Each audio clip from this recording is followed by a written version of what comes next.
Berarti hari ini semua pada offline ya di sana. Soalnya minggu lalu ya harapannya bisa online ya.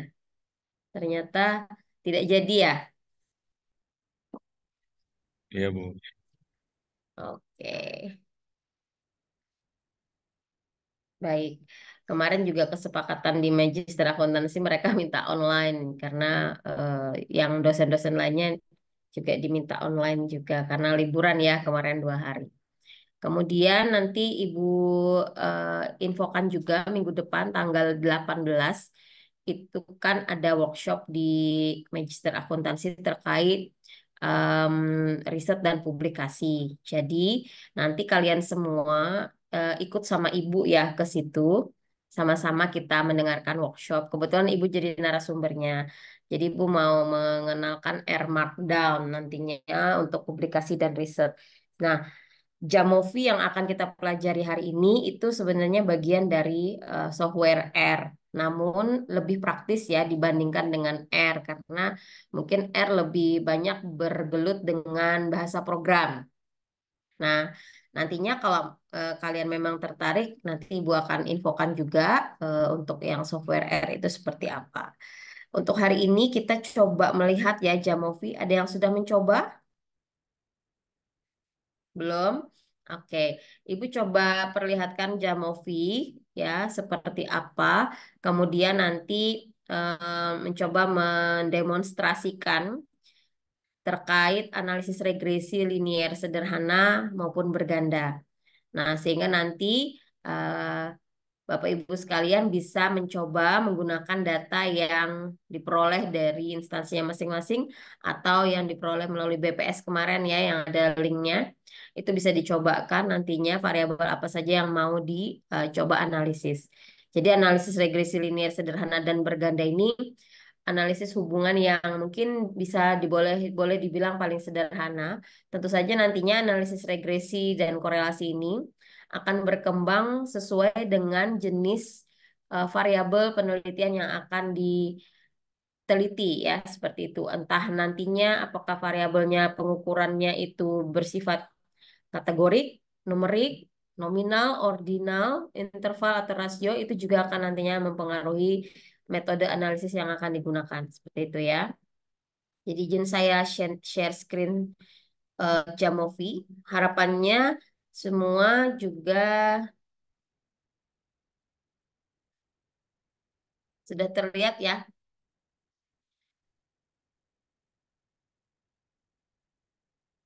Harapannya semua mungkin juga nanti bisa membuka Jamovi ini. Bisa double screen ya kalau nggak salah. Kalau bisa double screen nanti bisa sambil sambil melihat Jamovi-nya masing-masing di laptopnya masing-masing sambil mendengarkan penjelasan dari saya. Nah, sebelumnya juga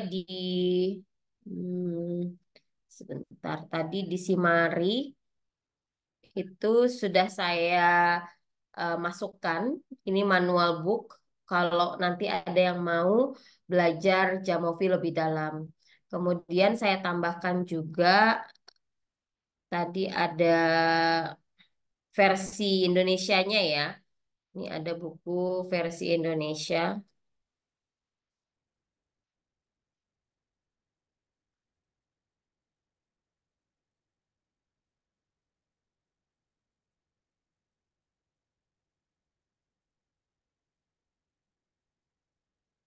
Jadi nanti bisa sambil dibuka untuk pembelajaran di rumah nanti ya.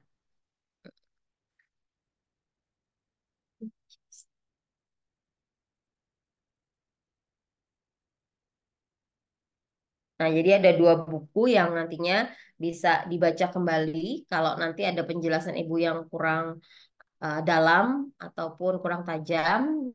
Tapi jika nanti juga beberapa analisis tidak bisa kita jelaskan semuanya dalam kuliah, nah bisa dengan menggunakan buku ini bisa digunakan ya sebagai panduan nantinya. Oke, kemudian untuk data latihan hari ini sudah Ibu juga uploadkan di pertemuan ke-9 ya, dan ini datanya kemarin sudah Ibu update. Jadi datanya ini ada di MS Excel, kalau dibuka bentuknya datanya seperti ini. Yang sheet pertama ini regresi linier sederhana, di mana ada satu variabel X dan ada satu variabel Y. Untuk contoh data latihan, memang Ibu ambil sedikit ya, cuman 10 data. Untuk realnya itu kalau 10 data terlalu sedikit ya. Harapannya nanti kita banyak bergelut dengan data yang banyak. Ini sekedar latihan saja. Nanti kita praktek dengan data masing-masing. Kemudian di sini X-nya perlu diketahui adalah pelayanan prima yang mungkin ini dalam realnya itu diukur dengan suatu pengukuran ya. Jadi sifatnya kuantitatif. Bisa jadi pelayanan prima ini nantinya diukur dengan cara yang tidak kuantitatif.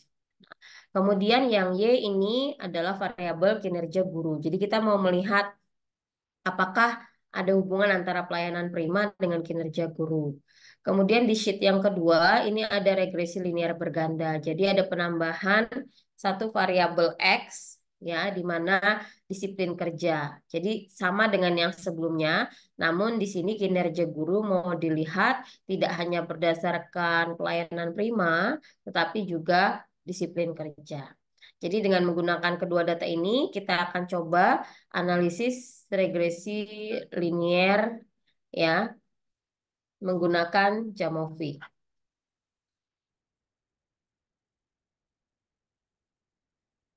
Nah, untuk tampilan Jamovi sendiri, ini secara umum ya layarnya. Kalian bisa lihat bahwa ada dua layar. Yang pertama sebelah kiri ini adalah tampilan input data yang bentuknya sama seperti kalau kita ngelihat Excel ya. Ada sel-selnya seperti ini.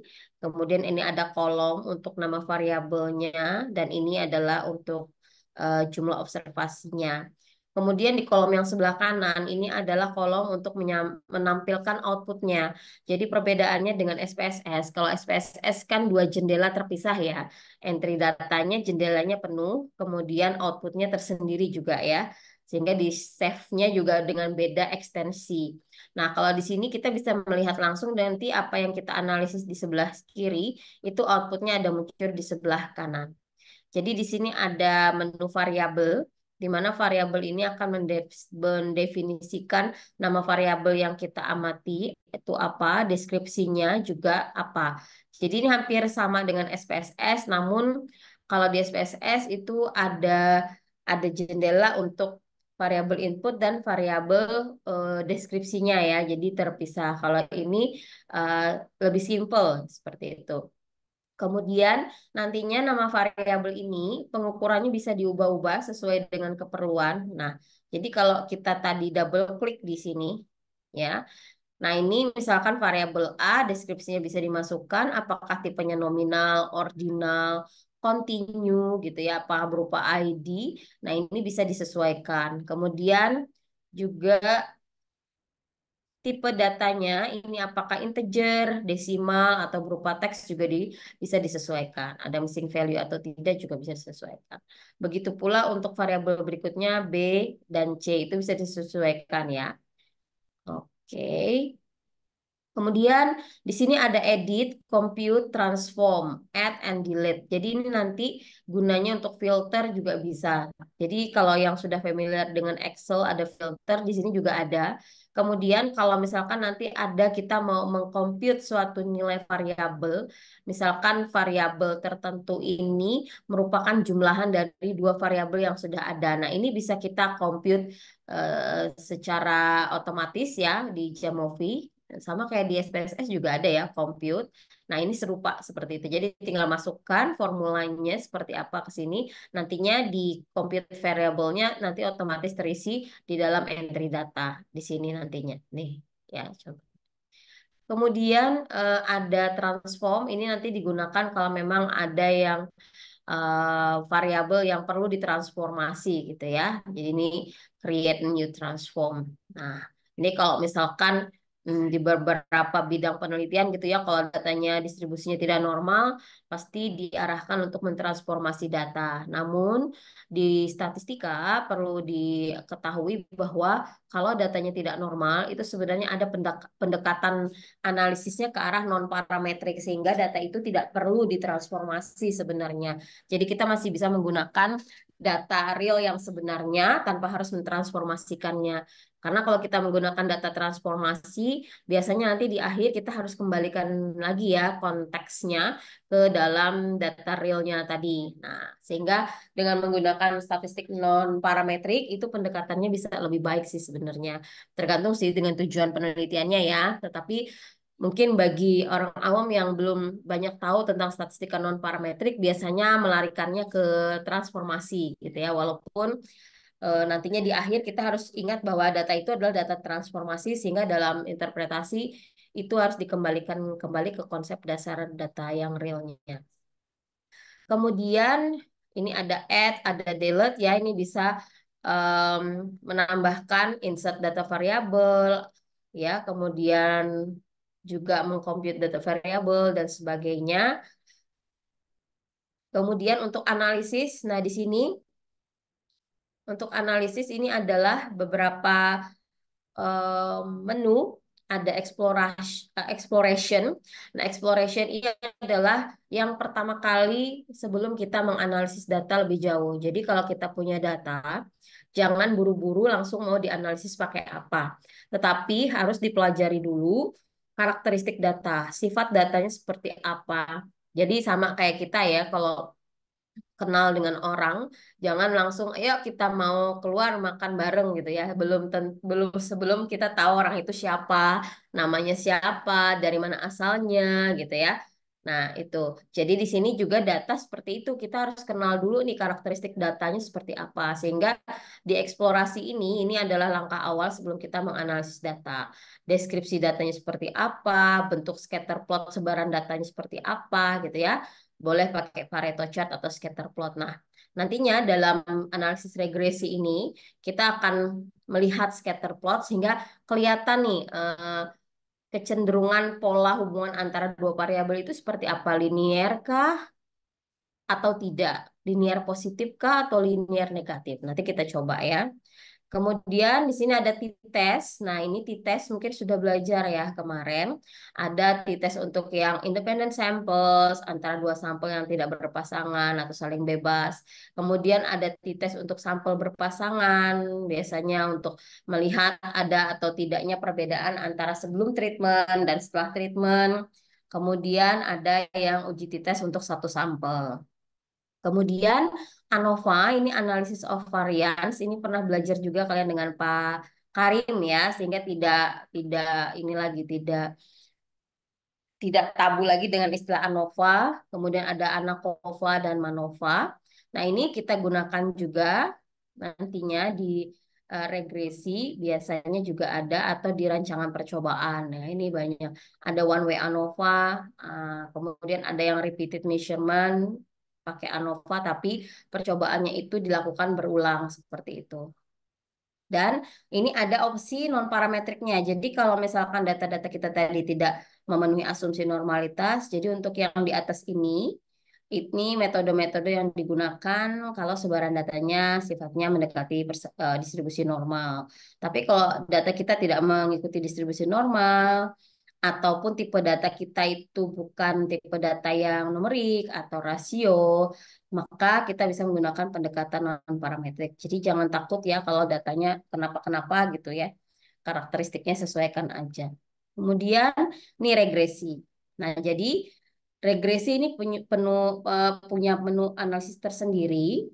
Di sini untuk sebelum ke korelasi ke regresi dan kemarin saya bilang analisis korelasi dan regresi ya karena harusnya kita ngelihat korelasinya dulu. Nah, di sini ada correlation matrix. Jadi kalau X-nya lebih dari satu itu nantinya dia akan membentuk korelasi matriks yang besar sesuai dengan banyaknya X. Jadi akan dilihat bagaimana korelasi antara variabel X1 dengan X yang lainnya dan juga antara variabel X dengan Y gitu ya.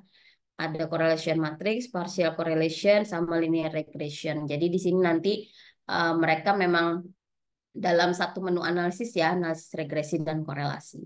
Karena asumsinya kalau memang ada kedekatan korelasi hubungan antar dua variabel, maka secara fungsional nanti dia bisa dimasukkan ke dalam model regresi linear. Kemudian ini ada regresi logistik. Nah, regresi logistik ini berlaku nanti kalau nilai Y dari variabel kalian itu bukan numerik. Misalkan ada dua outcome, lulus tidak lulus misalnya. Kemudian sakit atau sembuh ya. Jadi variabel Y-nya itu hanya ada dua nilai. Nah, itu namanya binomial, sehingga nanti bisa dilakukan analisis regresi, tapi bukan regresi linier sederhana maupun berganda lagi ya, tetapi regresi logistik. Dan logistik ini bisa untuk X-nya yang satu saja atau juga X-nya yang banyak, sehingga bisa untuk sederhana maupun berganda. Kemudian kalau yang variabel Y-nya itu nilainya lebih dari dua, tapi sifatnya nominal gitu ya, kayak kategorik, maka ini bisa menggunakan regresi logistik yang multinomial. Nah, untuk yang nilai Y-nya itu bersifat kategorik juga, namun ada tingkatan, nah ini maka nanti bisa digunakan regresi logistik juga, tapi untuk Y-nya yang outcome-nya ordinal. Kemudian di sini ada frekuensi. Ini biasanya kalau kita berbicara data kategorik ya, nanti bisa digunakan tabel kontingensi untuk bisa melihat rangkuman dari data dan juga hasil analisis tesnya. Di sini ada beberapa pilihan, model log linear regression juga bisa digunakan. Kemudian ada analisis faktor, di sini ada reliability analysis, kemudian PCA ya, kalau principal component analysis ini yang untuk data reduction. Jadi kalau misalnya kalian punya variabel yang banyak gitu ya di data real dan tidak semua faktor tersebut mungkin dimasukkan ke dalam model, itu kita bisa reduksi dengan memilih variabel-variabel yang memiliki kontribusi yang paling penting saja, seperti itu. Bisa juga pakai analisis faktor eksploratory dan yang analisis faktor konfirmatory. Jadi ada beberapa analisis. Linear model ini nantinya adalah bentuk yang lebih general daripada regresi linear. Jadi regresi linear ini bentuk khusus dari general linear model. Nah, di sini ini ada berbagai metode juga yang bisa digunakan dan kasusnya nanti ini ketika asumsi dari galatnya itu tidak berdistribusi normal sehingga bisa digunakan ke sini. Jadi setiap metode itu punya asumsi yang harus kita lihat dan kita sesuaikan gitu ya. Nah, di sini ada R. Nah, ini yang saya bilang yang R Studio atau R eh, software R yang open source ini terintegrasi dengan Jamovi karena nantinya di sini juga bisa membentuk bahasa program ya yang dimana kalau R kita pakai bahasa program untuk memunculkan output seperti itu. Kalau di sini kan kita masih pakai menu klik-klik seperti di SPSS juga ya masih mudah dan friendly, user friendly lah untuk para praktisi. Di sini ada metode SEM juga kalau yang pernah dengar structural equation modeling dan kalau ada analisis yang belum tercantum di atas sini, kita bisa menambahkan di sini ya. Ini ada tanda tambah modules. Kalau diklik ini akan ada JAMOV library. Nah, nantinya di sini misalkan kalian mau menganalisis pakai apa yang belum ada di sini menunya, ini bisa dicari di sini. Nah, misalnya mau pakai kalau SEM Bayesian method misalnya ini bisa diinstal. Jadi nanti dia muncul di atas sini. Atau yang lain misalkan pakai meta analysis for geometry atau analisis jalur misalkan seperti itu ya. Nah, ini bisa digunakan. Jadi banyak di sini tinggal kalian nanti ketik aja di sini mungkin bisa disesuaikan. Ini ada teori respon item ya, ini juga ada. Nah, multivariat analisis kalau memang nanti larinya ke analisis multivariat. Nah, ini banyak sekali sehingga disesuaikan dengan keperluan saja ya. Nah, ini caranya. Jadi kalau caranya mau menambahkan analisisnya ke dalam menu di atas sini, tinggal ini misalkan saya mau pilih yang tadi, misalkan saya pilih path analisis. Ini tinggal saya install modulnya, nanti dia larinya ke atas sini. Gitu.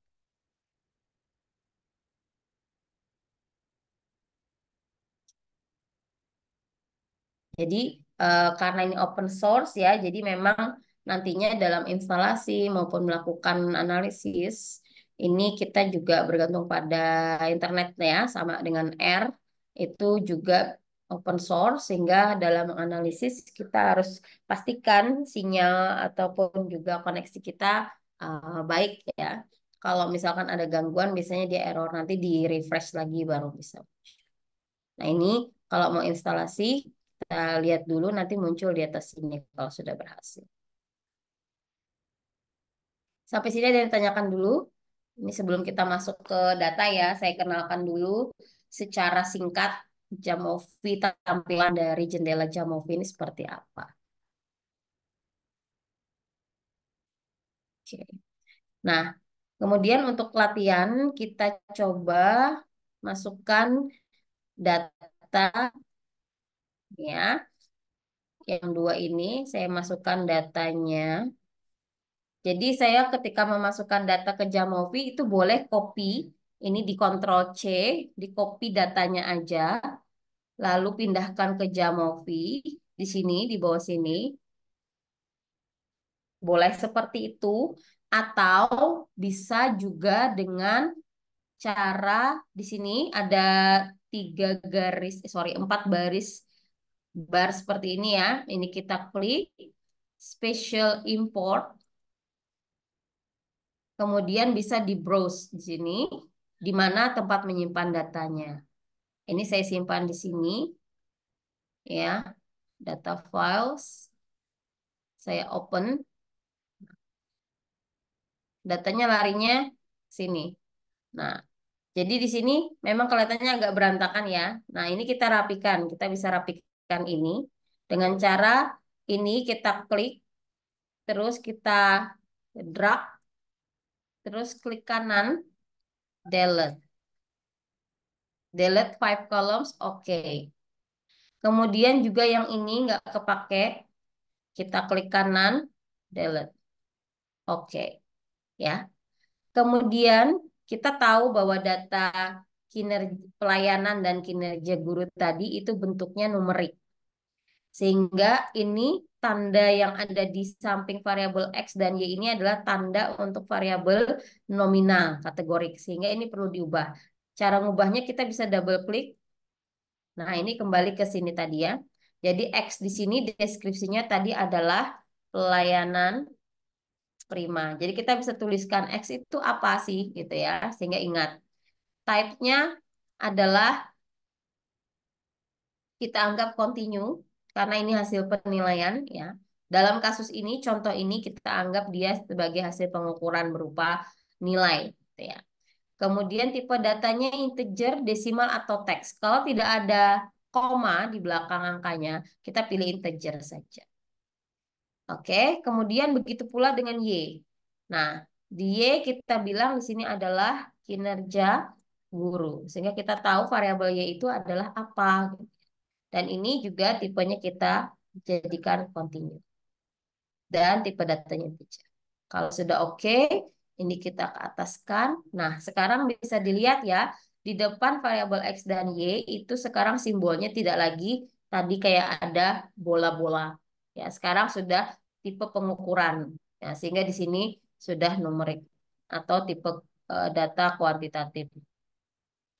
Ini langkah yang pertama untuk import data, memasukkan data ke Jamovi. Boleh nggak Bu di entry langsung di Jamovi? Boleh. Ya, silahkan saja sepanjang mungkin datanya memang belum ada di Excel. Jadi kalau misalnya data kita itu sudah tersimpan di Excel dengan baik, maka cara yang lebih cepat adalah import saja datanya. Dari SPSS juga bisa kalau misalkan data raw-nya itu tersimpan di SPSS, itu bisa juga di import di sini ya, pakai special import tadi tinggal browse aja di mana letak datanya. Jadi di sini Jamovi bisa memfasilitasi tipe data ya yang bisa nanti digunakan dalam analisis menggunakan Jamovi. Nah, kemudian untuk import data ke Jamovi ada yang mau ditanyakan dulu atau jelas?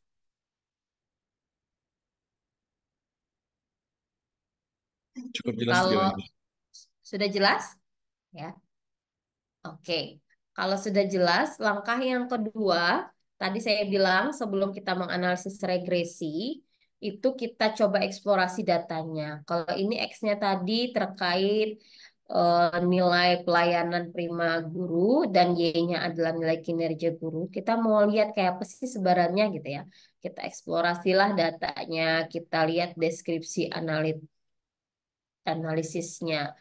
Nah, ini untuk deskriptif analisisnya kita masukkan variabel X dan Y. Ini jadi diklik, kemudian klik tekan Shift, kemudian klik lagi sehingga keduanya bisa tercopy ke variables. Nah, Bapak Ibu bisa lihat sendiri ya hasil outputnya berada di samping sini sehingga kita bisa melihat secara langsung bahwa pelayanan primanya guru nilainya rata-ratanya 31, nilai tengahnya 31,5, ini hampir mendekati nilai min. Kemudian standar deviasinya 4,6-an lah ya. Dengan nilai minimumnya 25 dan maksimumnya 39. Nah, kemudian di variabel kinerja guru ternyata nilai rata-ratanya 33,9 dan mediannya 34,0. Ini selisihnya agak lebih besar daripada selisih median dan min di pelayanan prima tadi. Standar deviasinya 3,75 dan nilai minimum kinerja guru 28 dan maksimumnya 40. Susah Bu pakai tabel gini ngelihatnya sebaran distribusinya gimana gitu ya. Nanti kita bisa ngeliat pakai plot. Nah, ketika kita klik di statistik ini ada beberapa pilihan untuk memperlihatkan deskripsinya tadi. Jadi, apa-apa komponen yang ada di hasil deskriptif statistik ini atau statistika deskriptifnya ini bisa diatur. Jadi disesuaikan dengan kebutuhan dan tujuan penelitian. Jadi nggak perlu semua sebenarnya ya. Jadi N ini adalah jumlah sampel ya atau observasi yang kita gunakan. Missing ini untuk mengetahui apakah ada data hilang atau enggak. Kalau nggak ada data hilang, berarti nilai missingnya ini 0. Kemudian untuk ukuran pemusatan data ini ada 4. Nah, jadi ada min, median, modus, sama jumlah. Ketika Bapak Ibu penelitian, mana di antara 4 ini yang paling misalkan penting untuk ditunjukkan, sehingga tidak perlu keempatnya. Kalau keempatnya dia otomatis di sini memunculkan ya. Nih, kalau sum jumlahan datanya itu nggak perlu, nggak usah. Jadi dia hilang sendiri. Modus perlu ditampilkan nggak ya? Mungkin tidak perlu misalkan. Boleh. Ah, kayak gitu. Ya, jadi sesuaikan aja. Persentil kalau memang tidak ada keperluan, ya tidak perlu. Kalau ada keperluan, silahkan. Nah, muncul semua dia gitu ya. Jadi kalau kita klik semua, ini muncul semua. Tuh, panjang. Ya. Nah, panjang kan? Ya, jadi kita bisa melihat di sini nih tesnya semua kita masukkan. Tapi apakah semua ini mau diinterpretasikan? Karena yang penting itu adalah seberapa kita mampu membaca hasil ini dan seberapa perlunya informasi ini digunakan untuk menjawab tujuan penelitian. Gitu ya. Jadi di sini untuk saat ini saya tidak perlu semua misalnya. Jadi ini tidak perlu, misalnya persentil belum perlu, modus belum perlu, sum belum perlu. Kemudian untuk ukuran pemusatan data cukup min dan median. Untuk melihat kira-kira nanti sebarannya mengikuti pola normal apa enggak. Seberapa besar min ini berbeda dengan median. Kemudian untuk ukuran penyebaran data. Nah, yang biasa kita gunakan standar deviasi ya. Jadi nilai minimum maksimum tadi juga perlu misalnya kita mau melihat range-nya. Nah, tapi di sini ada range itu selisih antara nilai minimum dan maksimum. Mungkin kita tidak perlu saat ini, kita tidak perlu varians karena cukup standar deviasi udah mencerminkan gitu ya. Karena varians itu kan kuadrat dari standar deviasi. Tuh. Kemudian IQR-nya mungkin belum diperlukan, nanti bisa pakai box plot misalnya untuk melihat outlier. Tuh. Kemudian untuk distribusi ini ada skewness kurtosis untuk melihat kemiringan data kita.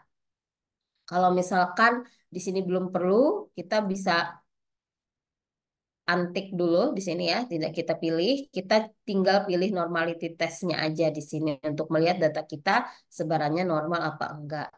Ini mean dispersion kalau memang belum dibutuhkan ya untuk melihat ini simpangan nilai rata-ratanya seberapa besar.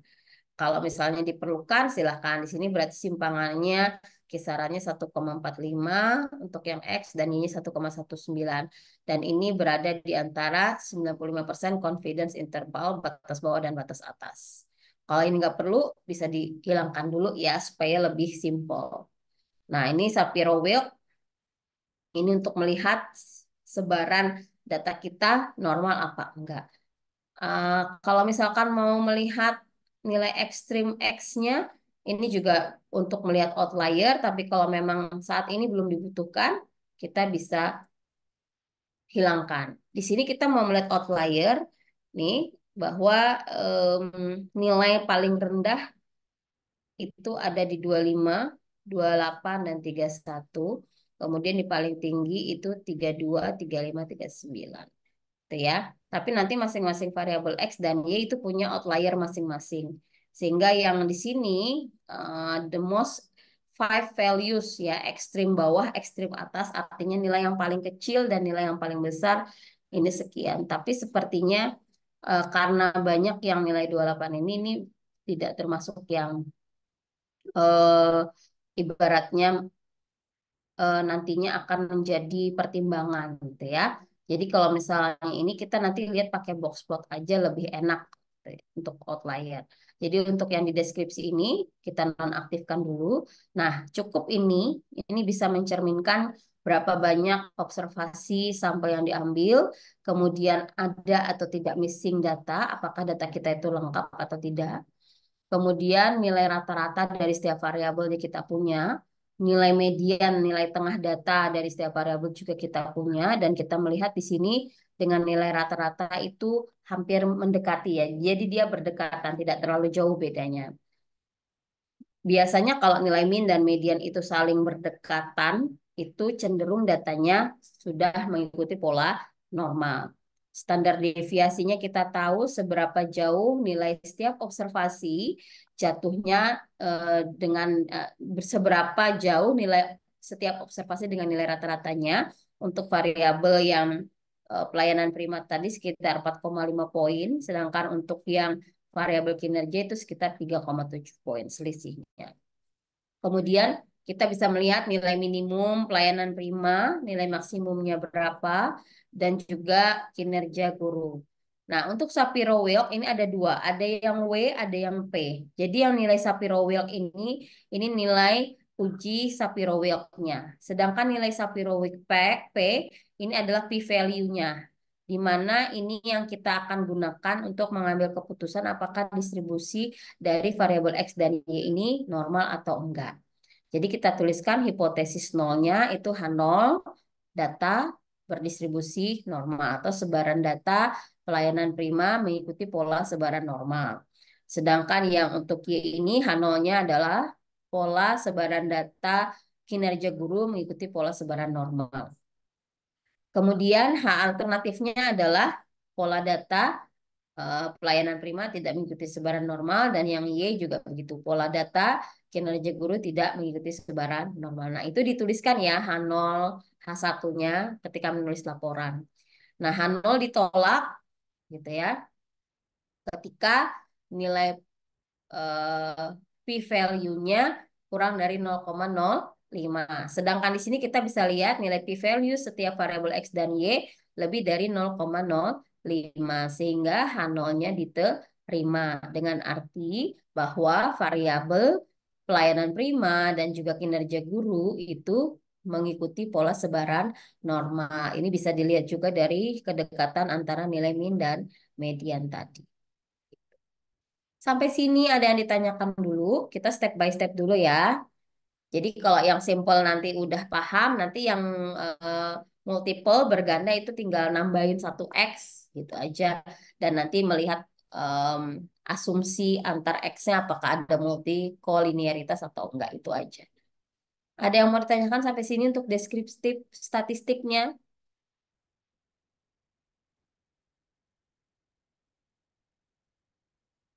Bisa dipahami ya dan nanti harapannya bisa meninterpretasikan dari data yang diperoleh. Ada yang ditanyakan? Kalau tidak ada, saya lanjut.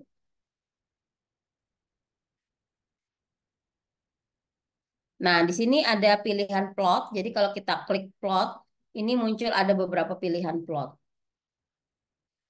Apakah histogram, density plot, box plot. Nah, ini tadi yang untuk melihat outlier. Di sini kan ada tadi outliers dan ini ada box plot.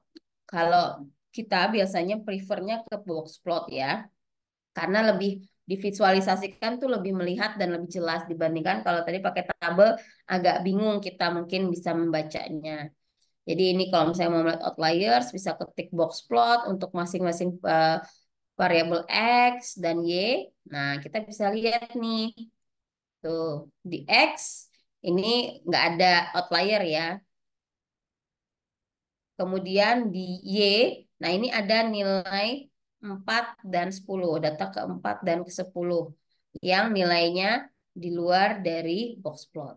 Sehingga ini bisa eh, kita identifikasi dulu apakah memang benar-benar pengamatan ke-4 dan ke-10 itu nilainya sekian. Kalau memang benar dan kita tahu alasannya memang begitu, hasilnya nggak apa-apa kita ikutkan analisis. Tetapi kalau kita tahu alasannya, oh salah ketik misalnya, oh pengukurannya kemarin itu ada kesalahan, sehingga ini bisa nantinya kita coba ulang eh, perhitungannya atau pengukurannya atau dikeluarkan dari analisis. Kemudian kalau mau ngelihat QQ plots, ini untuk yang setiap data tadi. Kita bisa melihat nih QQ plotnya polanya antara theoretical dengan standardized residual. Kalau misalkan belum paham ini apa fungsinya dan kita memang belum perlu, ini kita bisa batalkan seperti itu ya. Jadi cukup pakai box plot sudah cukup kelihatan di sini ya. Kemudian kalau pakai histogram, nah ini untuk melihat sebaran data pakai histogram bisa ya. Nah, karena datanya sedikit ya, cuman 10, jadi histogramnya kayak gini. Jadi kurang kurang memperlihatkan memang sebarannya ngikuti pola normal gitu ya, karena datanya sedikit. Tetapi kalau data sampel kita itu lebih banyak, nanti contoh soal yang real dari kalian itu banyak, yang minimal 30 itu nanti tampilan histogramnya bisa lebih baik. Kalau density plot itu lebih seperti ini. Jadi ada gambaran nih area di bawah kurva ini ya. Jadi apakah sebarannya normal ini kayak di X ini kan, nah seperti ini. Ya hampir mengikuti sebaran normal ya, tapi karena jumlah sampelnya aja sedikit, jadi tampilan grafiknya seperti ini. Jadi kok bisa density plot. Nah, ini kalau density plotnya saja. Jadi ya kalau density plotnya saja, ini kita bisa lebih dekat untuk bisa menunjukkan dia sebenarnya ngikuti pola normal apa enggak gitu ya. Tapi kalau diklik dua-duanya dengan histogram, dia akan menampilkan histogram dan density-nya gitu ya. Jadi kalau kalian rasa kayaknya density aja deh yang bisa mengikuti menunjukkan gitu ya apakah sebarannya itu mengikuti pola sebaran normal apa enggak gitu. Jadi bisa lebih variatif ya kurvanya. Ada juga yang violin seperti ini nih. Tuh bentuknya kayak body gitar Spanyol ya. Jadi box plotnya bisa diikuti dengan violin, kemudian data gitar. Nah, ini dengan data-datanya. Data-data yang ada gitu. Jadi di sini memang ada beberapa data juga yang mungkin di luar sini nih titik-titiknya ya, tapi ini masih dalam em, rentang toleransi dari box plotnya. Kalau yang tadi outlier itu memang di sini dua ya, keluar dari ini yang ada violin ini tadi. Tuh. Mau lagi box plot min. Nah, nih ngelihat minnya ada di sini, tambahannya ini ada minnya di sini. Jadi, Bapak Ibu jangan takut untuk mengeksplorasi ya menu-menu yang ada di Jamovi dan gimana sih menampilkan visualisasi, deskripsi data, eksplorasi. Ini namanya eksplorasi data. Dari sini jadinya kita tahu, oh data kinerja, oh data pelayanan prima guru itu ini sebarannya seperti ini, mengikuti pola normal. Walaupun tadi datanya masih sedikit. oh dia, nah nilai rata-ratanya di sini, mediannya di sini deket ya gitu. Kemudian ada beberapa nilai, eh, sorry, di sini tidak ada nilai observasi yang mungkin letaknya jauh dari jangkauan dari data yang ada. Sedangkan untuk yang variabel kinerja guru ini juga mengikuti pola sebaran normal ya situ. Tapi karena datanya sedikit, maka cenderung ini mungkin ada di sini sebelah sini beberapa nilai sehingga cenderung nilai ini memang mengikuti pola normal. Nah, di sini kita melihat bahwa nilai rata-rata dan mediannya sangat mendekati X dan Y-nya. Dan di sini ada dua nilai dari observasi yang letaknya jauh dari nilai pengamatan lainnya seperti itu. Namun kalau memang nilai ini memang nilai yang sebenarnya dilakukan pengukuran terhadap guru, berarti ada dua guru nih yang kinerjanya kok sepertinya rendah, misalnya seperti itu. Nah, ini perlu kita observasi. Jadi kalau ada data outlier atau data yang terlalu kecil atau terlalu besar, itu kita harus tahu dulu alasannya kenapa jadi terlalu kecil dan terlalu besar.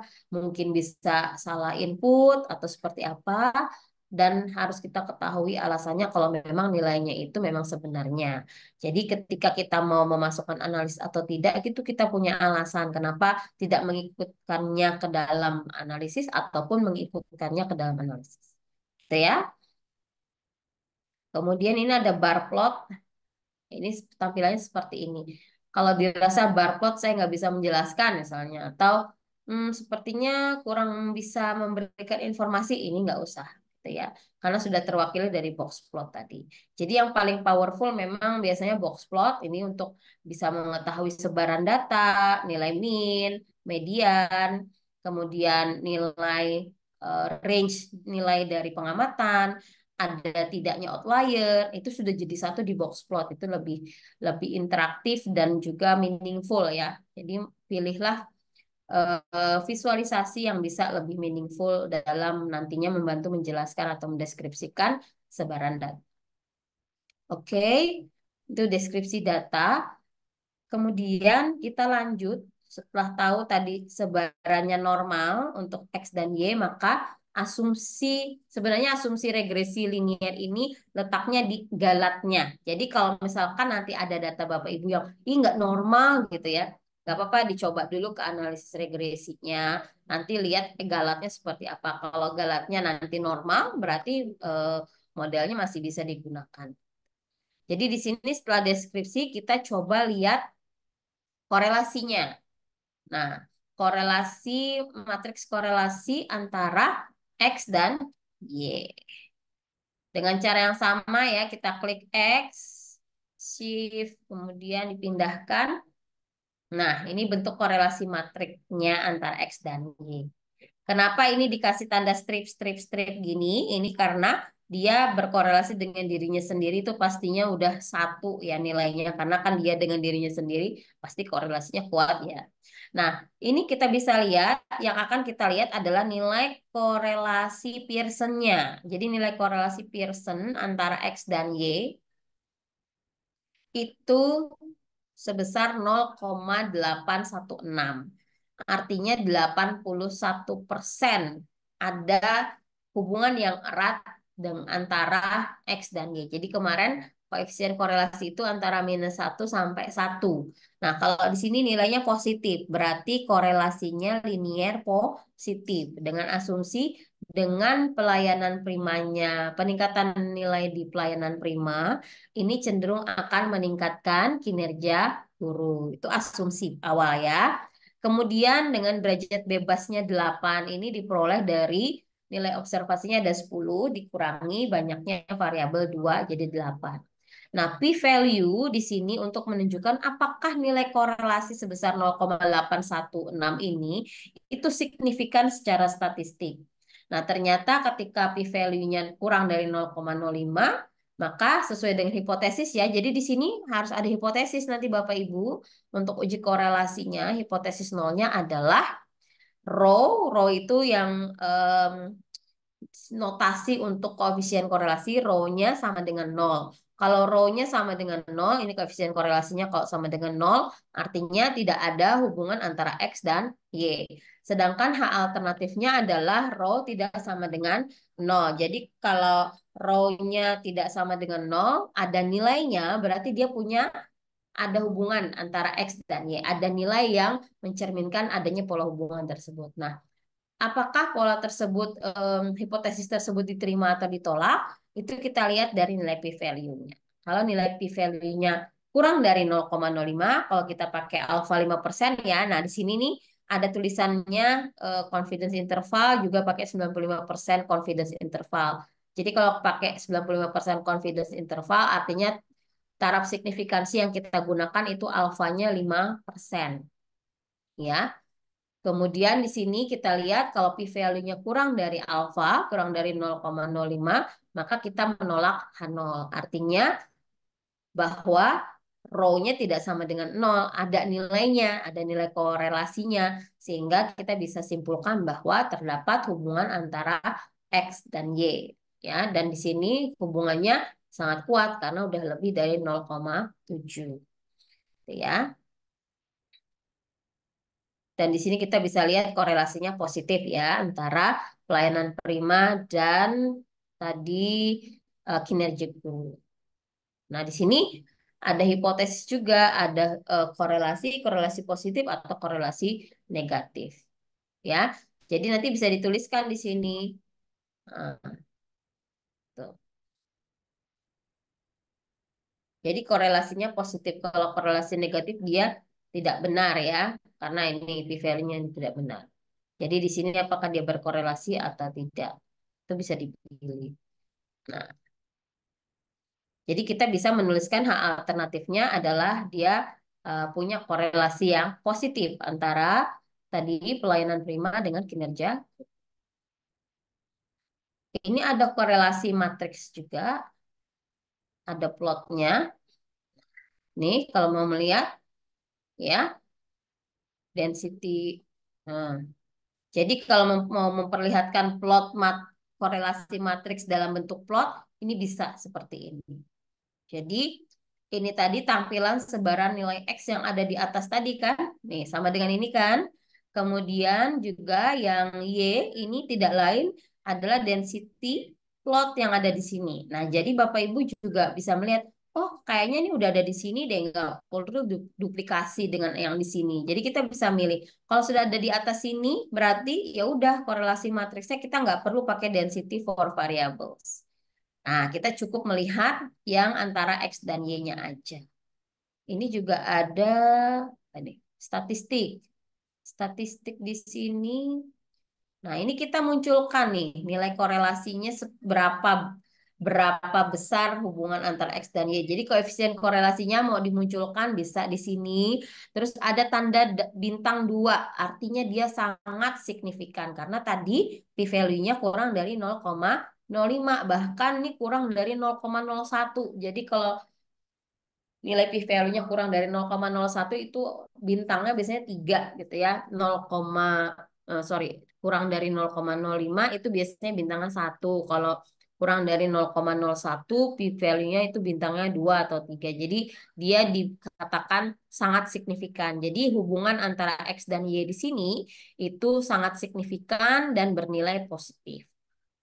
Ya. Nah, ini kita bisa melihat nih sebaran data ini X, ini Y.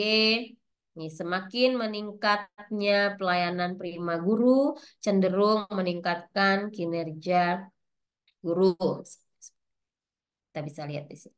Nah, dari sini udah kelihatan ya pola garis lurusnya, sebaran datanya juga mengikuti pola garis lurus sehingga karena hubungannya tadi positif, kemudian signifikan dan koefisien korelasinya juga kuat, maka ini bisa kita bawa ke dalam analisis regresi karena asumsi korelasinya udah memenuhi gitu ya. Sampai sini ada yang mau ditanyakan dulu? Mungkin di sini perlu saya tambahkan korelasi untuk koefisien korelasi. Kenapa pakai Pearson? Karena di sini datanya tadi kuantitatif ya, dan juga sebarannya normal untuk setiap variabel X dan Y-nya. Kalau nanti ada variabel X dan Y yang tidak sebarannya normal, itu pakai Spearman. Sini ya, koefisien korelasinya Spearman atau Kendall-Taub. Oke. Nah, ini kalau yang additional option tadi ada flex significant correlation.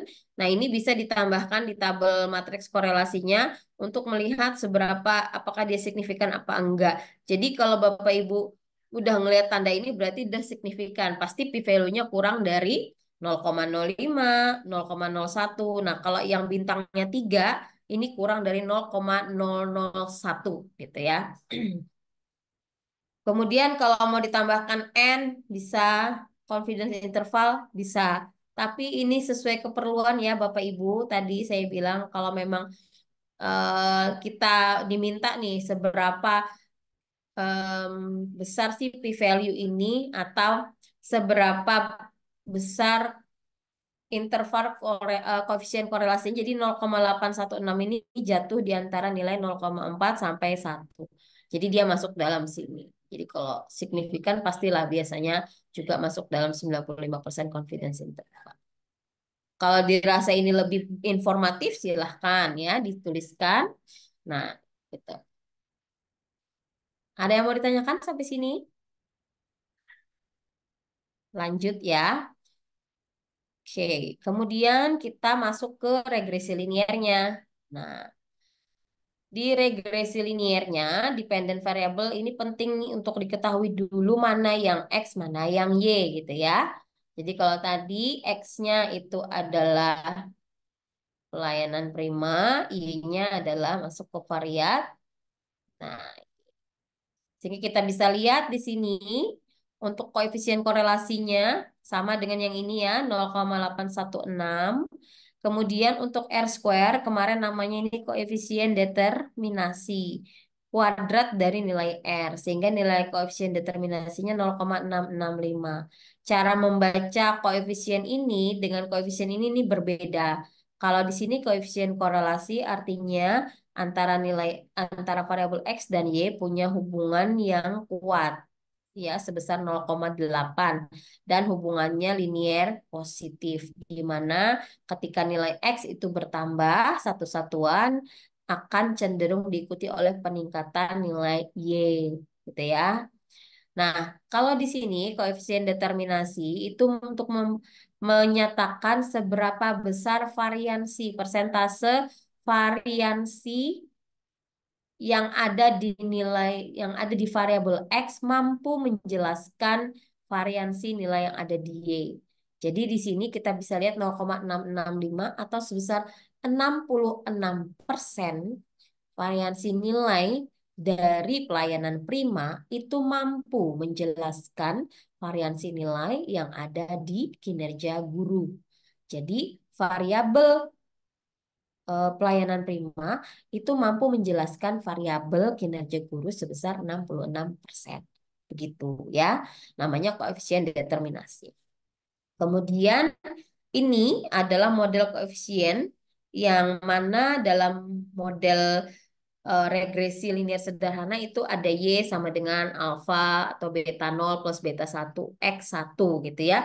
Ada parameter yang harus kita estimasi yaitu alfa atau beta nolnya ya yang koefisien konstanta, kemudian ada beta satu. Nah, beta satunya itu di sini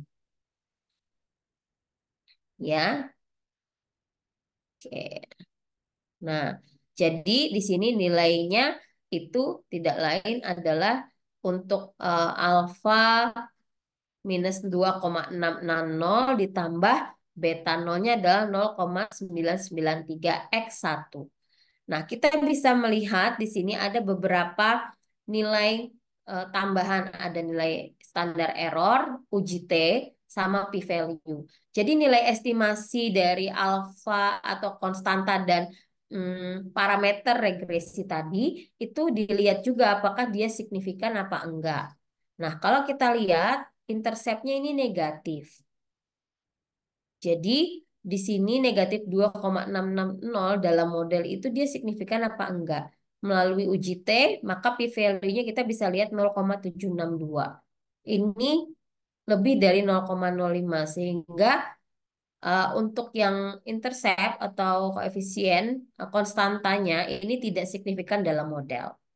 Sehingga nantinya modelnya cukup dengan Y sama dengan beta 1x1. Nah, kita lihat lagi apakah beta satunya nilai estimasinya ini signifikan apa enggak dalam model. Sehingga di sini hipotesisnya adalah beta satu sama dengan nol.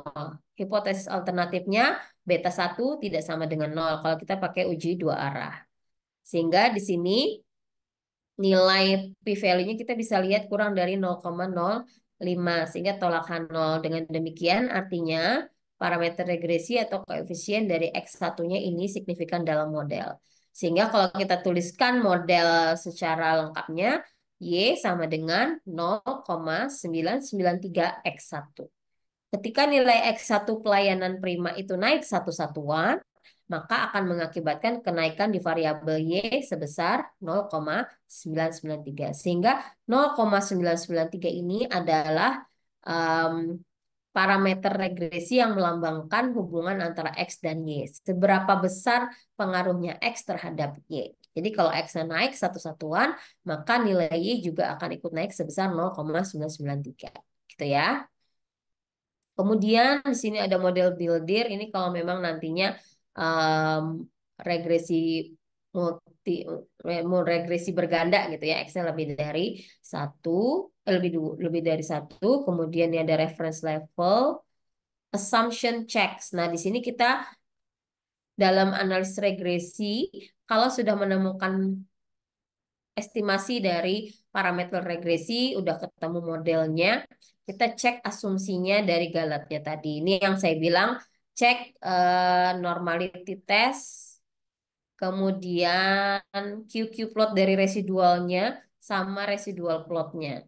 Jadi yang dilihat itu sebenarnya asumsi dari residualnya. Jadi galat yang dihasilkan karena nantinya model regresi ini bisa dijadikan prediksi ya, sehingga kita mau melihat antara Y prediksi dengan Y sebenarnya itu seberapa besar sih galatnya.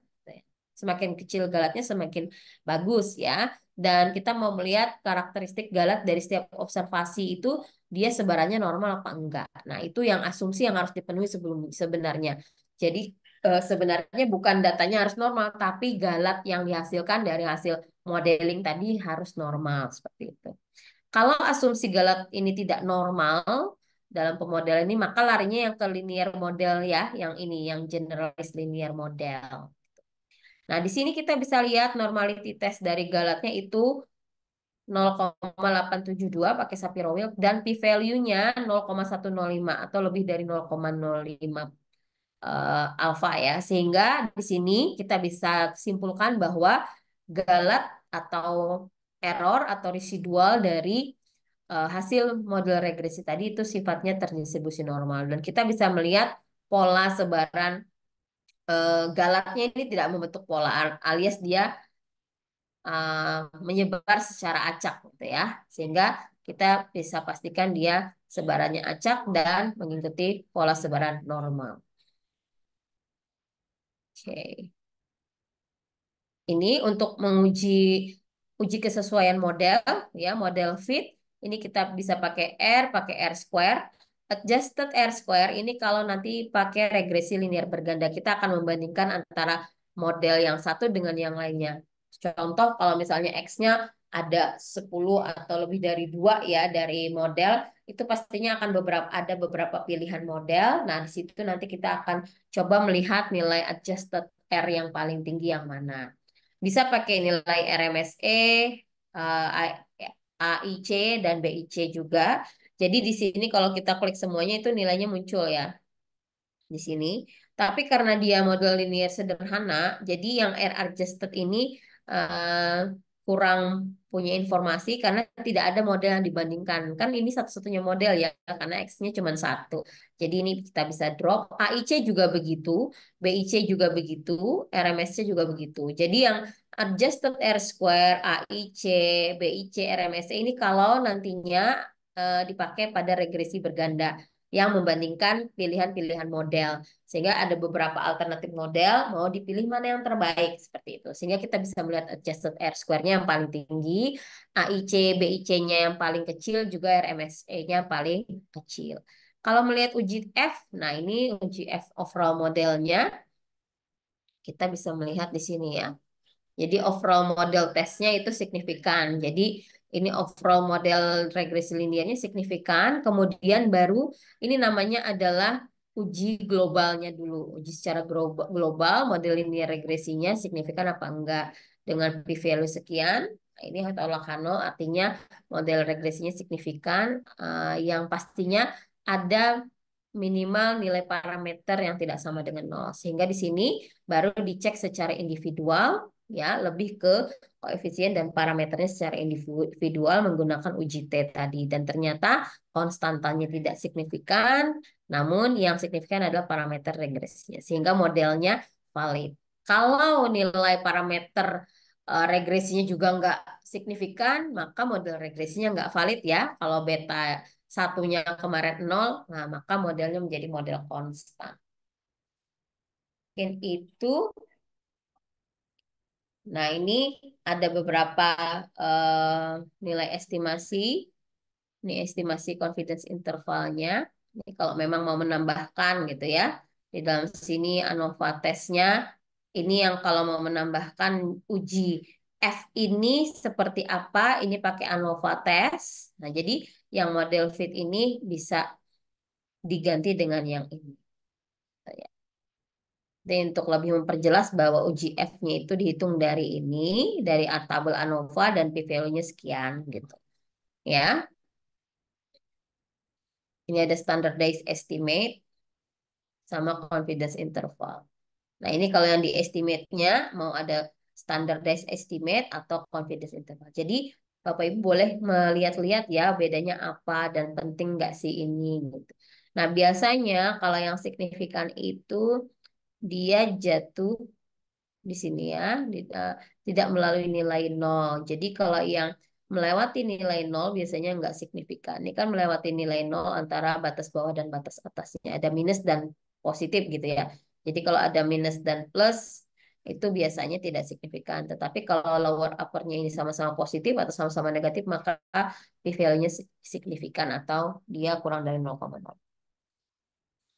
Itu kemudian ya ada estimated marginal means ini tidak perlu dulu. Ini kita anggap semuanya nilai yang ada di dalam sel tadi yang di sini itu semuanya apa ya seimbang ya, tidak ada prioritas sehingga tidak ada pembobotan. Kemudian save. Nah, save ini adalah menu yang mana nantinya predicted value kita mau simpan ke dalam data. Nilai residualnya juga mau disimpan. Jadi nggak ada di hasil sini, nggak ada di sini, tapi dia ada di data sini nantinya ya. Kita coba lihat. Nah, ada di sini. Jadi ini nilai prediksinya, nilai residualnya. Jadi kita punya nilai X, nilai Y, nilai prediksi, dan nilai residual. Nilai prediksi ini diperoleh dari model yang terbentuk tadi, Y sama dengan 0,99 sekian tadi, beta satunya, estimasi beta 1 dan X 1. Jadi kalau X satunya 35, terus dikali dengan 0,99 sekian, ini Y-nya ini. Jadi ini Y prediksi dan ini Y sebenarnya. Ketika Y sebenarnya dikurangi Y prediksi, errornya sekian. Nah, jadi galat ini adalah hasil eh, pengurangan dari nilai Y sebenarnya dengan nilai prediksi yang diperoleh dari model linear yang sudah kita bangun tadi. Mungkin itu penjelasannya. Ada yang mau bertanya sampai sini untuk analisis regresi linear sederhana dulu? Silahkan. Kalau ada yang mau bertanya,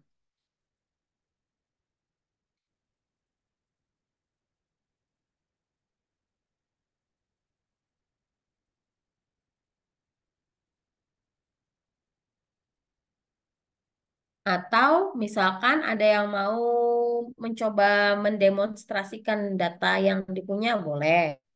Bu, saya punya data nih, Bu, X, Y ini. Coba di Jamovi mau coba-coba. Atau ada yang mencoba, misalnya ada yang bingung, silahkan. Nanti bisa share screen di sini.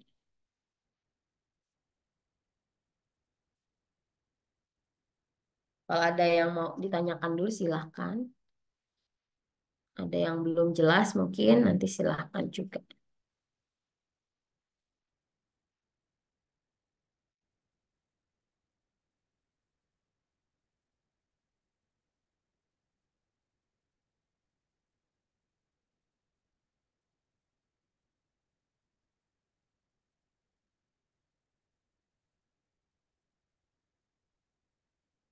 Sudah jelas kah atau nggak jelas kah ini?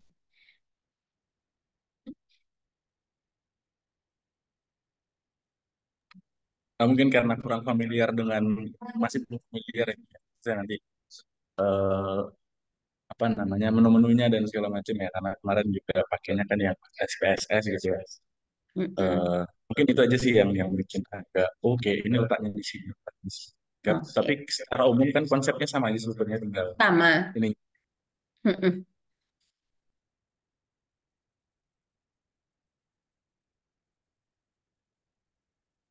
Untuk menganalisis regresinya sudah bisa dipahami prosesnya, kemudian hipotesis. Jadi dalam analisis regresi korelasi itu hipotesisnya ada beberapa ya, uji normalitas dari variabel X dan Y-nya, kemudian dari uji korelasinya ada hipotesisnya juga, kemudian uji regresinya untuk yang koefisien regresinya, parameter regresinya juga ada pengujian hipotesis, kemudian yang terakhir itu asumsi tadi sebaran dari galatnya atau errornya juga apakah dia normal apa enggak. Jadi ada beberapa hipotesis nanti yang harus dituliskan di dalam laporan misalkan seperti itu. Sehingga uji yang kita gunakan itu berdasar dan dapat dijadikan basis untuk pengambilan kesimpulan.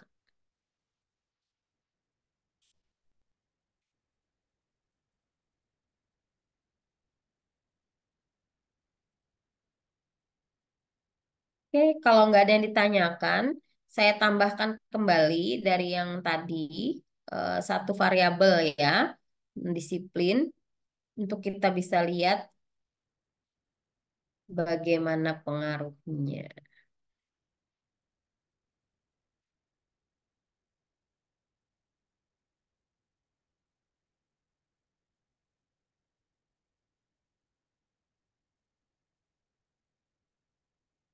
Oke, di sini saya kasih variabel X.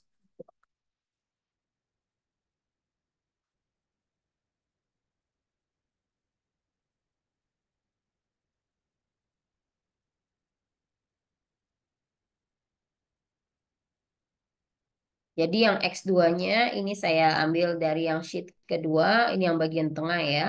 Saya copy paste saja.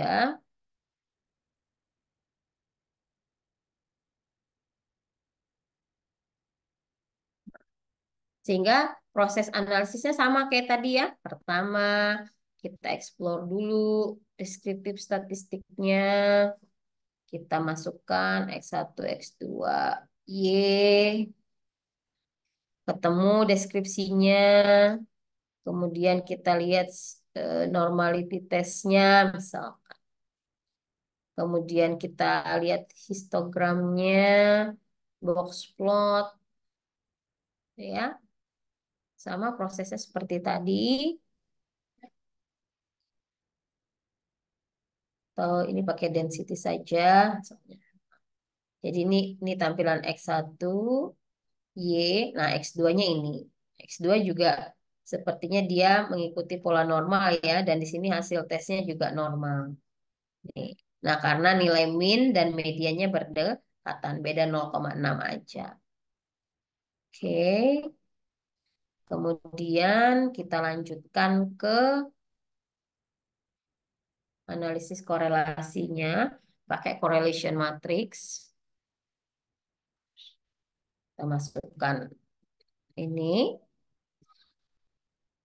Nah,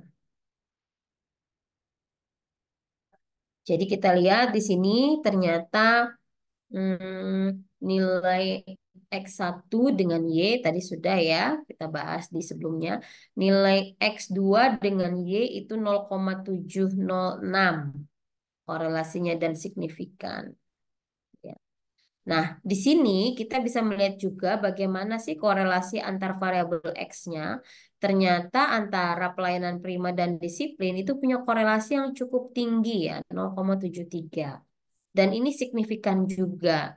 Sehingga nantinya ini bisa menjadi alarm kayak em, deteksi dini kita terhadap adanya autokorelasi antar variabel X dalam model regresi nanti. Jadi kalau misalkan keduanya kita masukkan dalam model regresi linear berganda, bisa jadi nantinya ada indikasi bahwa ada multikolinearitas antar variabel X1 dan 2 karena dia saling berkorelasi ya dan kuat. Nah, sehingga kalau ada variabel X yang antar X-nya ini saling berkorelasi, kita bisa bisa menentukan sih sebenarnya mau ngambil variabel X1 apa X2 gitu. Toh keduanya itu punya korelasi yang kuat dan dengan Y itu saling berkorelasi juga ya.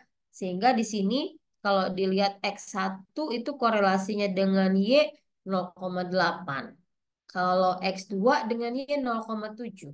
Berarti yang lebih besar sebenarnya yang pelayanan prima ya dibanding disiplin guru yang mempengaruhi kinerja guru. Nah, tapi kita lihat nanti ya. Ini sekedar em, dari hasil korelasi ini kita bisa berpikir gitu. Oh, ini ternyata ada korelasi juga nih antara pelayanan prima dan disiplin guru. Bisa jadi nanti kalau dimasukin model kan dia jadinya ada autokorelasi antar variabel X-nya. Padahal di dalam model regresi linear berganda itu asumsinya tidak boleh ada autokorelasi antar variabel X-nya. Jadi jangan sampai variabel X-X-nya itu ada yang berkorelasi gitu. Nah, ini analisis awal. Nanti kita lihat seperti apa. Kemudian ini yang plotnya tadi seperti tadi ya. Ini bisa kita lihat bahwa antara X1, X2 dengan Y ini korelasinya semua positif, nggak ada yang negatif. Oke, ini bisa ditambahkan seperti tadi kalau mau melihat. Kemudian kita lanjutkan ke regresi liniernya. Nah, ini kita masukkan dependent variable-nya. Kemudian,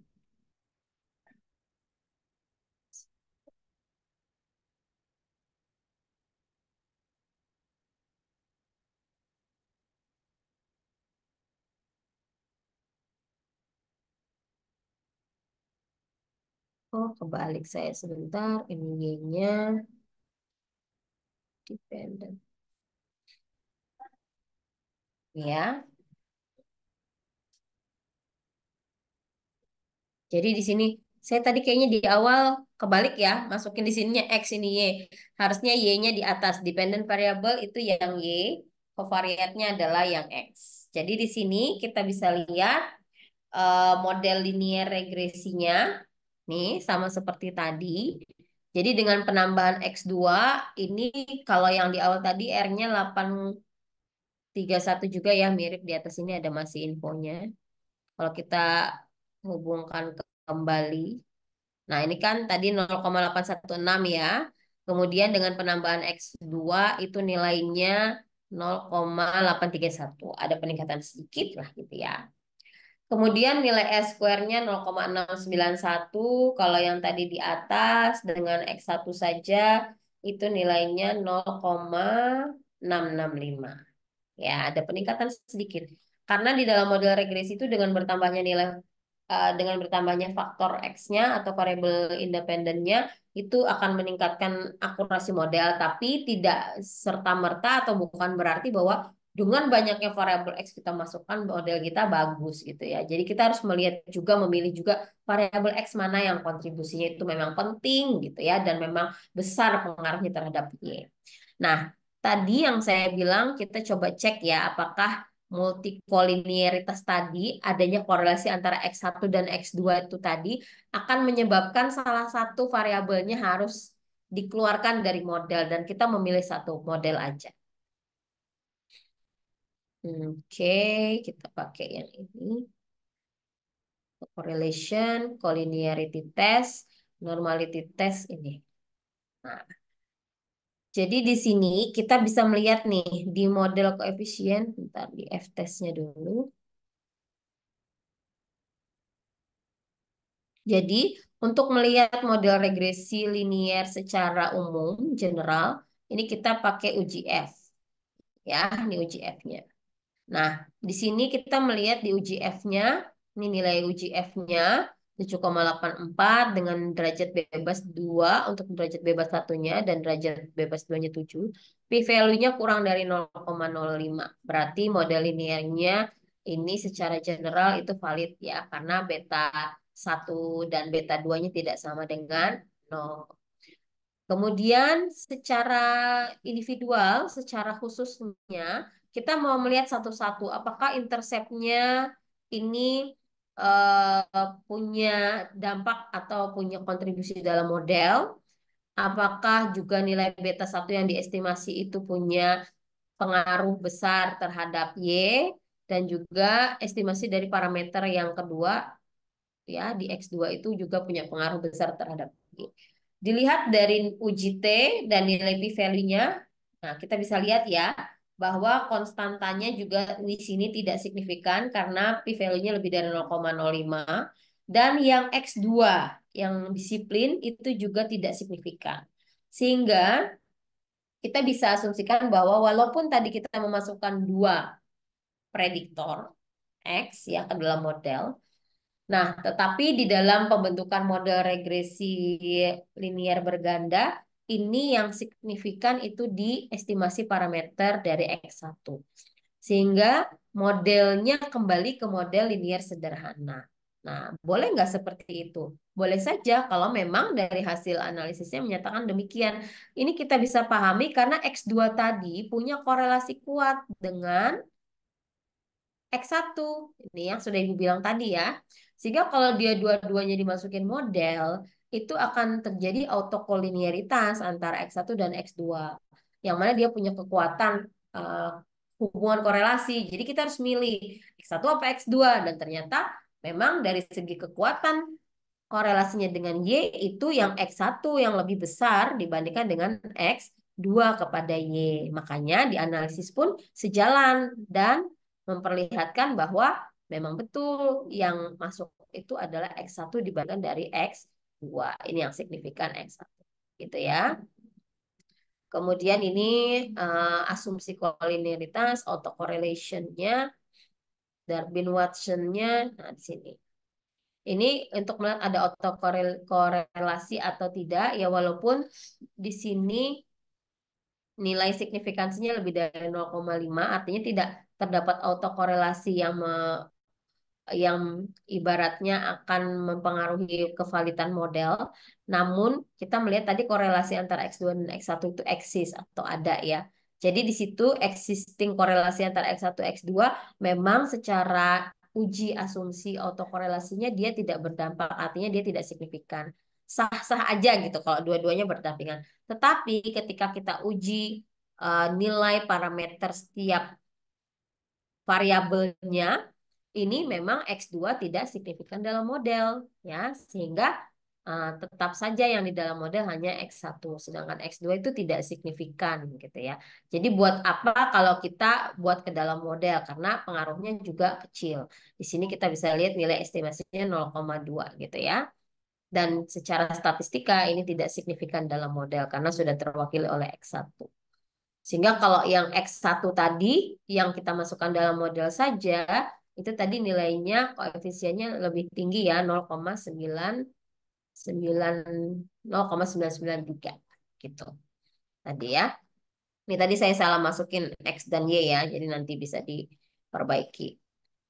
Oke, nah itu. Nah, secara juga untuk yang tes normalitas dari Galatnya, ini kita bisa lihat juga cenderung mengikuti sebaran normal, nih tidak ada pola tertentu dan mengikuti garis linear, sehingga bisa kita simpulkan bahwa model regresi yang terbaik dari model ini tadi itu adalah yang dengan memasukkan faktor pelayanan prima ya dibandingkan disiplin dari guru tadi karena yang pelayanan prima itu mampu merepresentasikan kinerja guru lebih besar dibandingkan yang disiplin guru.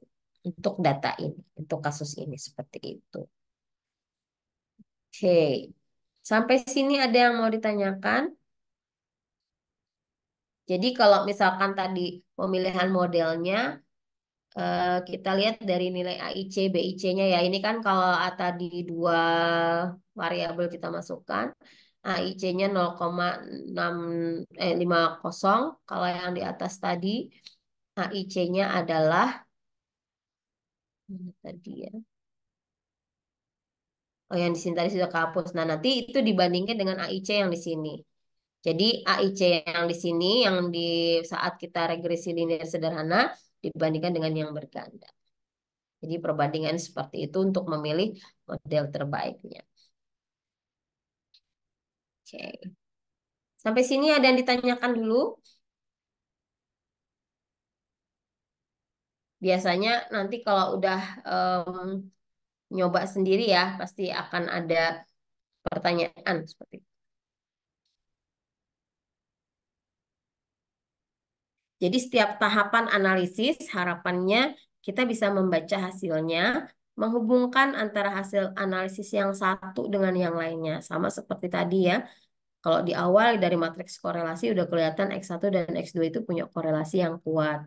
Sehingga kalau kita pasangkan dia sebagai prediktor untuk variabel Y, bisa jadi itu salah satunya akan terkalahkan. Ternyata benar dari hasil estimasi parameter masing-masing variabel X-nya itu tadi, itu untuk estimasi parameter variabel X2 itu tidak signifikan secara statistik. Sehingga di dalam model itu memang dinyatakan yang signifikan adalah hanya parameter dari variabel X gitu.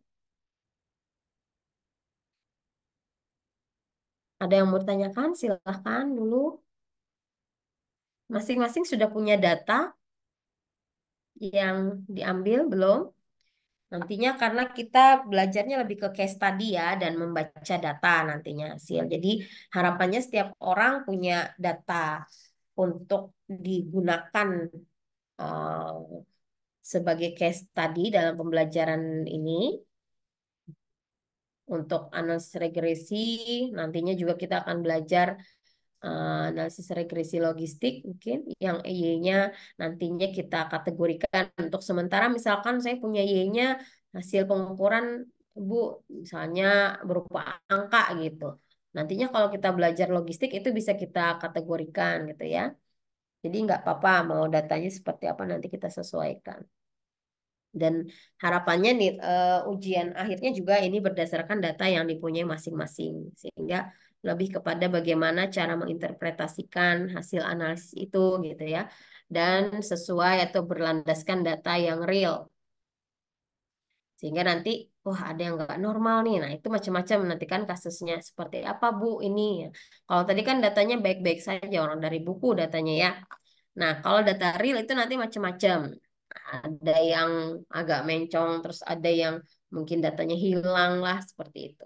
Nah nanti satu-satu harapannya bisa mempresentasikan ya datanya apa, kemudian hasil deskripsi statistiknya seperti apa, bentuk sebaran setiap variabel yang dipunyai itu seperti apa, bisa diceritakan nanti.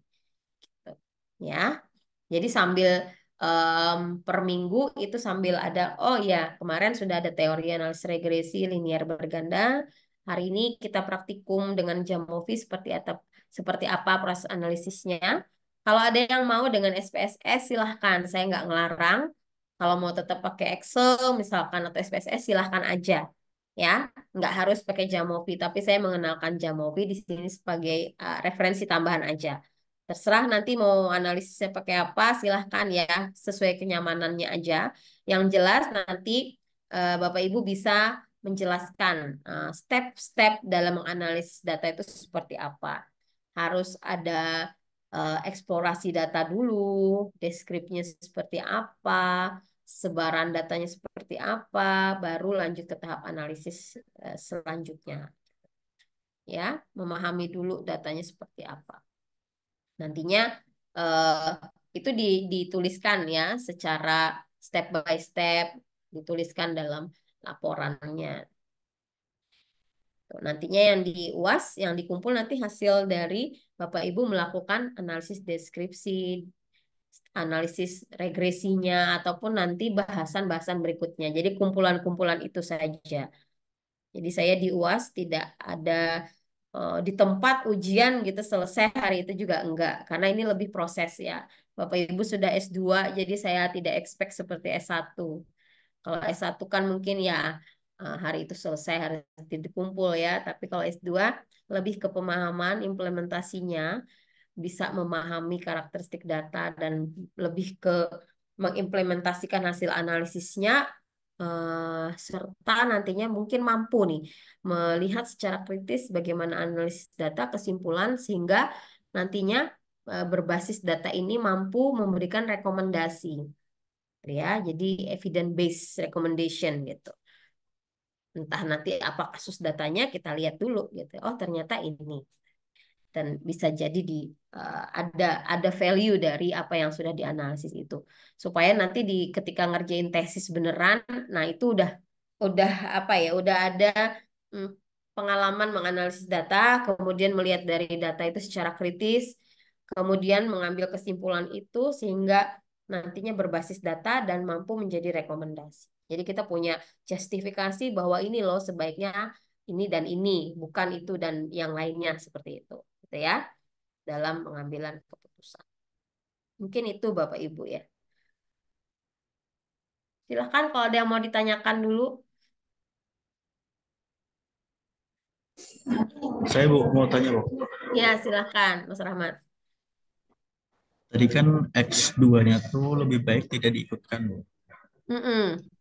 Nah, apakah boleh X2-nya itu dibikin model sendiri Bu? Oh, boleh. Kalau misalkan X2 dengan Y-nya saja ya. Kalau untuk melihat boleh. Jadi nanti dilihat tuh seberapa besar pengaruh X2 terhadap Y. Tapi dari matriks korelasi tadi, dia keeratannya dengan Y itu 0,7 ya. Sedikit lebih rendah dibandingkan yang X1 dengan Y. Jadi kalau memang ada di tujuan penelitian itu ingin melihat model itu secara individual terhadap Y, silahkan dibentuk saja, tidak apa-apa. Nanti kan ada uji juga seperti tadi ya. Jadi kalau pokoknya antara X1 dan X2 itu memang tidak bisa bersamaan dalam satu model. Sehingga ketika mau membuat model regresi linear sederhana antara X1 dengan Y, itu bisa. Atau X2 dengan Y juga bisa. Tetapi kalau secara bersamaan, karena tadi X1 dan X2 itu punya korelasi yang kuat, maka dalam model regresi linear bergandanya, ketika pengestimasian parameternya untuk X2 itu memang tidak signifikan gitu. Karena tadi ada korelasi antara X1 dan X2, itu ada indikasi autokorelasi, walaupun autokorelasinya tadi tidak signifikan ya. Artinya mungkin masih bisa saja sah-sah saja, tetapi secara uji tadi nilai parameter dari X2-nya tidak signifikan dalam model karena p-value-nya lebih dari 0, itu aja sih alasan. Jadi tadi tidak apa-apa nanti di diberikan alasannya kenapa harus membentuk modelnya terpisah misalnya. Nah, di situ nanti Pak Rahmat bisa membuat kayak apa ya, studi lanjutan gitu ya, secara kritis berpikirnya oh ini seperti ini, kenapa dibuat masing-masing model gitu. Keperluannya apa, kepentingannya apa, manfaatnya seperti apa. Karena kita biasanya sebagai data analis itu sekedar merekomendasikan dari hasil analisis. Selanjutnya, apakah mau dipakai dua-duanya, mau seperti apa, itu tergantung yang punya data gitu ya. Jadi kalau misalnya kita ke industri ataupun instansi, ya terserah instansinya lagi dia mau seperti apa gitu keberlanjutannya. Kita hanya mengadakan, kita hanya menganalisis berdasarkan data yang ada gitu. Terus sebagai konsultan seperti itu biasanya merekomendasikan. Ada lagi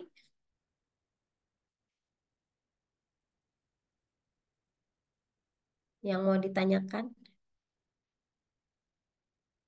Ini ada kelas lagi kan ya jam 11. Oke. Online apa offline? Offline. Oke. Kalau tidak ada yang ditanyakan lagi, mungkin cukup sampai di sini. Nanti minggu depan Ibu informasikan lagi ya. Lokasinya deket kok dari situ ke Magister Akuntansi di lecture building itu ya, teaternya yang mini situ. Nanti kita sama-sama ke situ. Oke, cukup ya, nggak ada yang mau bertanya lagi nih. Nanti coba dulu dengan datanya. Nanti kalau ada kesulitan bisa tanya ke Ibu ya. Dan itu ada buku panduannya kalau mau mencoba-coba di Jamovi juga. Tapi tidak harus melalui Jamovi ya. Seperti Ibu bilang, boleh pakai alat tools yang lain yang sudah dikuasai sehingga tidak menyusahkan seperti itu. Mungkin itu dulu dari Ibu. Terima kasih atas kehadirannya semua. Selamat belajar di hari weekend ya. Semoga ilmunya bermanfaat hari ini dan salah hilapnya saya mohon maaf. Assalamualaikum warahmatullahi wabarakatuh.